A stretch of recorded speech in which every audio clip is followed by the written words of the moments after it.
sauver des maisons, à sauver des villes. Le contrat opérationnel de ce côté-là, il est rempli, mais la tension opérationnelle, elle ne va plus tenir. Mais on vous voit effectivement tous les soirs, Éric Brocardi, et tous les soirs, on vous sent d'une part très impliqué, d'autre part de plus en plus fatigué. Et à chaque fois, vous nous expliquez que les feux partent de partout parce que la situation est comme ça, que le réchauffement climatique est installé, que oui, la sécheresse est là.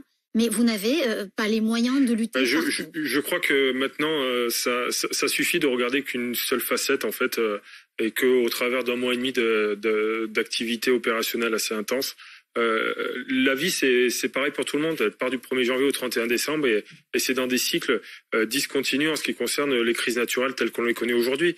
Donc, si on veut vraiment avoir l'ambition de protéger les concitoyens, de protéger l'ensemble des habitations, l'ensemble de ce qu'ils font aujourd'hui. Brocardi, je me permets juste de vous couper, mais est-ce que ça, c'est un appel ce soir solennel à la présidence de la République? C'est un appel solennel. On a des pompiers qui sont blessés.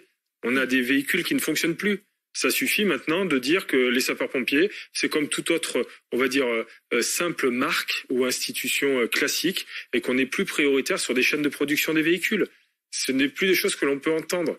Ce n'est plus aujourd'hui de dire tout simplement qu'on doit surcharger aujourd'hui les finances des SDIS et des collectivités territoriales avec aujourd'hui simplement des paramètres qui peuvent plus rentrer en ligne de compte et qui sont contradictoires par rapport à nos actions. Un malus écologique aujourd'hui, le faire payer un SDIS qui aujourd'hui est en première ligne face à des situations catastrophiques au niveau du climat, ce n'est plus entendable. Donc même si ça paraît bénin, c'est déjà à la fois symbolique pour soulager les SDIS et pour soulager les collectivités territoriales. On tape aujourd'hui sur les maires qui sont extrêmement inquiets de leur situation au niveau des territoires. Nous sommes en appui derrière. Aujourd'hui, nous sommes à 6100 casernes. Il y a quelques années, on était à 6300. Il y a quelques années auparavant, il y a peut-être 10-15 ans de ça, on était à 7000. Si on continue comme ça, les premiers secours qui doivent arriver sur place n'arriveront plus.